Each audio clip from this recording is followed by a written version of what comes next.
What's up, everybody? Welcome to the EP podcast, where we attack sports and business, a little bit of culture. But today we got a great debate going on, and I want to get y'all opinion. And it's a good one. We got Asante Samuel, right, debating against prime time, Mr. Deion Sanders himself.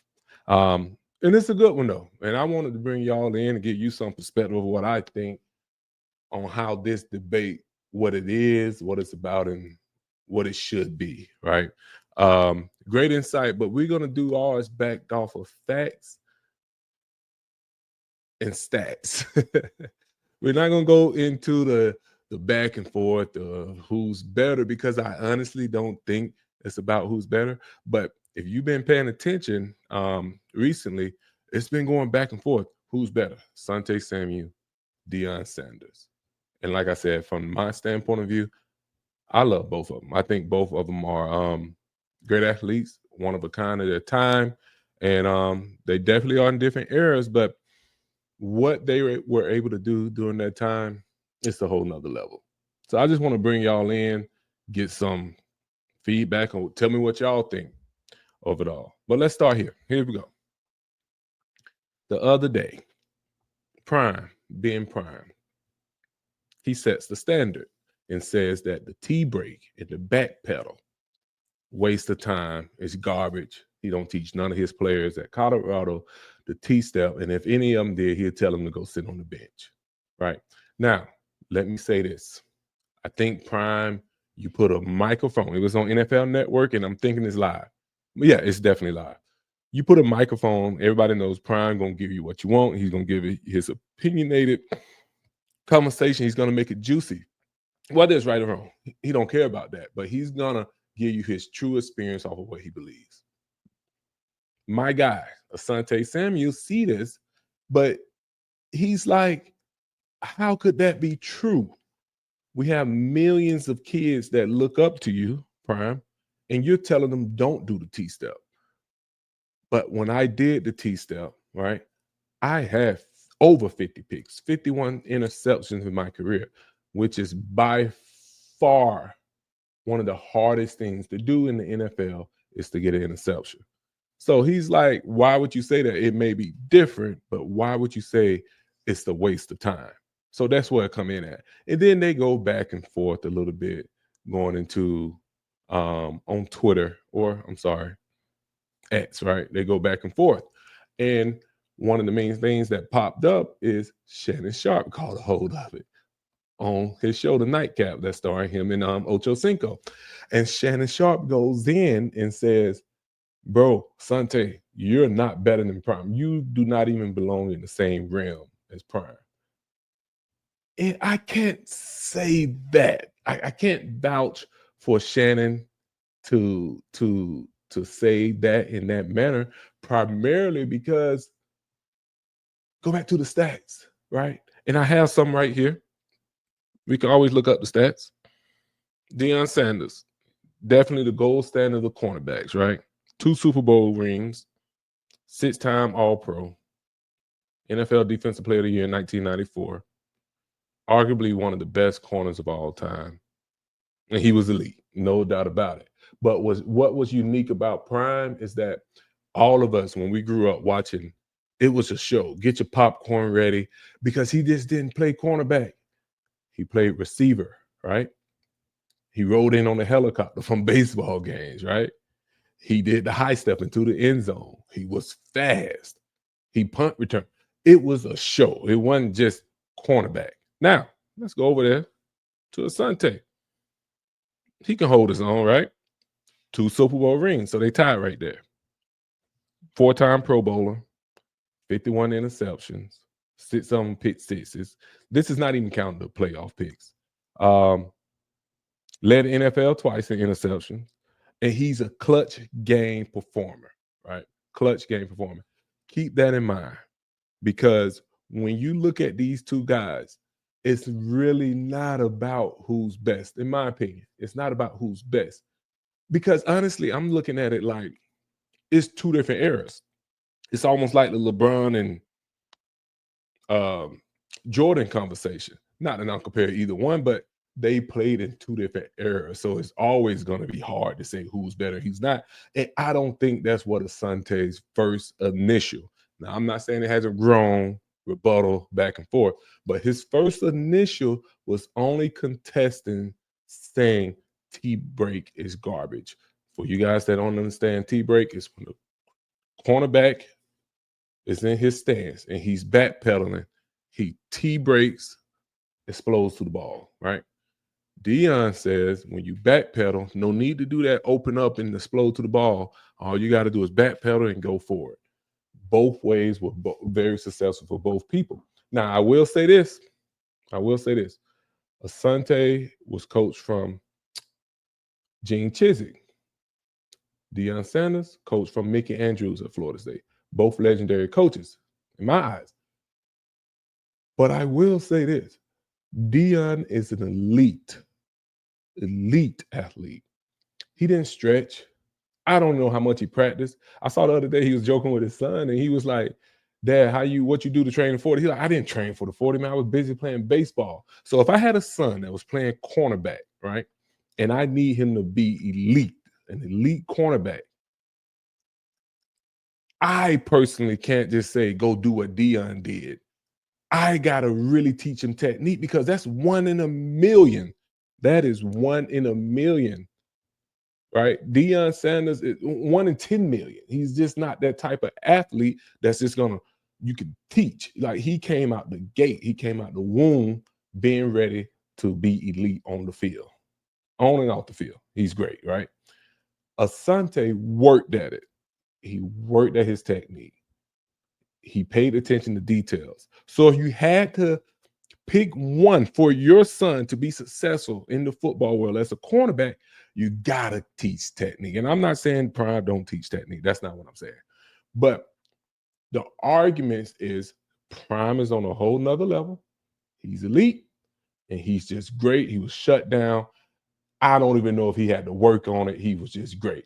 Sante, technique bound, study film, study your opponent, be great at what you do. So we just really talking about two different things.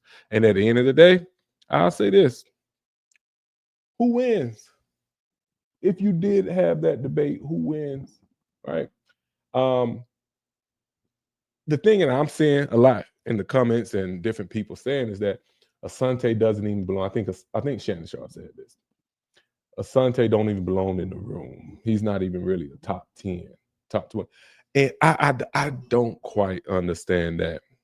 Let me tell you why.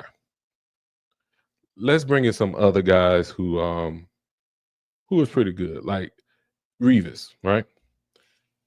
Daryl Revis. Everybody says that he's Hall of Fame. Nobody's taking knock on him or anything. He had 29 picks. But the conversation is gonna say they didn't throw to his side. Hmm. What does that mean? Do you take away that Asante had almost double the picks just because they didn't throw to his side? And then they also put a knock on Asante for saying, well, he was in the New England Bill Belichick great defense. But what they're missing on those arguments is that Darrelle Revis played in Bill Belichick's defense, right? He might have had one interception, zero interception. So if you can just put anybody in that defense, why they're not coming away with the 10 picks, right? But Prime, you could put them like I don't think y'all understand the resurgence of what Prime did. Like on the game day, like I said, when we was young, we sat and watched it like a show. I literally think quarterbacks were scared to throw. Now I played football. I played in the NFL 4 years. I didn't when he was playing, I didn't quite understand the magnitude of a cornerback. I just enjoyed the show, which I'm gonna be honest with you, 90% of the people who watch football just enjoy the show. Prime gave you that show, right? But come with me. Y'all follow me now. Don't hurt. Don't come for me, but follow me. When Prime went through his career, everybody know he was great. He was on the level of maybe Jerry Rice, right? Jerry Rice was great. Deion Sanders was great. I even had the fortunate opportunity of playing against Deion Sanders when he played with Baltimore. He was on the latest part of his career, probably like 37, 38 years old. And by the time I saw him in person, he had slowed down. I think Chad might have caught like a 60-yard touchdown. I see him. I'm like, okay, that's prime, but it ain't the prime that I knew from the 90s, right? It might be like 2003. So when the game over, the GOAT, the standard, prime, he was prime time, but he wasn't. I just want to paint the picture. Tom Brady. And when everybody knew Tom Brady last year playing, everybody lined up after the game. Other players were trying to get that jersey. They're trying to get autograph signed pictures because they know how epic of a moment. I just want to tell you that when Prime retired, it wasn't that epic of a moment. But let me tell you what Prime did great at. He retired. He went over there to the NFL Network. He got him some new hair, right? He made the off-field brand of his brand, it resurged right in a time where social media and everything was taking off. So he capitalized. And that's what rebranding yourself is all about. To the point to where I honestly believe he's bigger now than what he was when he really played. He is the GOAT. Whatever he says is law. So everybody's getting offended or saying, why would you even compare yourself to Prime, Asante? But 10 years ago, it's not a bad conversation because they both have over 50 interceptions. Like, why wouldn't Asante be in the room? Like, this game is about stats. It's nobody like if it's not about stats, what is it about? Popularity, right? Most popular player, the most having fun player, it's about the stats. And everybody that knows, nobody that plays football is going to ever doubt that getting 50 interceptions in the NFL is an easy task. I even give y'all a quick story. I played at UCF. My head coach was Mike Cruzat, but my D-line coach was Charles Huff. And Charlie Hustle worked us so hard in practice that I thought for a minute, my sophomore year, I said, I had a debate probably with Asante on the sideline during practice. Oh, defensive end is the hardest position on the field. We got to take off every play. You got to run to the ball. You got to hit. You got to do this. And I went to the coach. We had a debate. Coach Huff, who used to play DB in the NFL, what position the hardest on the field? Isn't DN harder than cornerback? No, I can't give you that EP. I'm like, why? You know how hard it is to cover somebody going backwards and you don't know where they're going? One of the hardest things ever. So what I don't want to hear a lot of people say is that, oh, he only had 50 picks, or he only had 2 Super Bowls. Come on, man. He definitely belongs in the room. He definitely belongs in the Hall of Fame. It's not even a question. Now, so I'm telling my boy, that's my dog. And I think the problem is his delivery. I tell him this personally, like the delivery may be wrong. He may come off aggressive. I'm pretty sure he's not even mad. People think he's mad. He's not mad. His delivery may be wrong on a lot of different subjects that people may find it kind of hard to deal with, or the people who choose Hall of Fame. I don't know. But you cannot deny this man his stats. And the stats are stats. And if you can't say, oh, stats not everything, but then put somebody in there that has just as much stats or talk about the records. For instance, Charles Barkley is never considered to be the GOAT of basketball. And he was so dominant when he played. Y'all want to know why? The thing that Shaq goes hard on him every single time, he never won the championship. You see where that's going? You never won a championship. So if Asante not only had the stats, but won the championships, what are we talking about? He definitely deserves to be in the room. Now, I'm not even going into, is he better than Prime or not? I think they played the game different aspects of the game. Is he more popular than Asante? No doubt about it. But I think they're two great athletes. And honestly, I feel like Prime should hire Asante over in Colorado. Can you imagine that? Two of the best, greatest cornerbacks in the past 20 years, 30 years on one defense, but they would definitely have the number one secondary in the country if you put them two boys together, man. So that's what I want. I love debates. I love healthy debates. Cool with me. I'm not arguing and everything. I embrace it. But I do want to give you some inside perspective from a former player that it's not always who's better and who's not, S's and O's.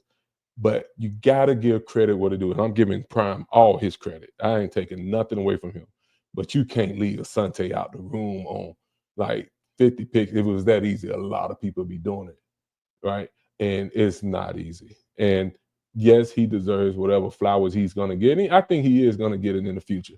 So let me know what y'all think. Hop in the comments, let me know. But I'm telling you right now, these two boys are great. They did their thing. Hey, and I hope I see them in Colorado. This your boy EP, man. Thank you for joining me. Like I said, leave a comment or two, follow, subscribe. I'm gonna give y'all some more content on some inside information, man. And I appreciate it. I love this stuff. Hey, I love debates, man. I love it. Hey, see y'all later. Peace out.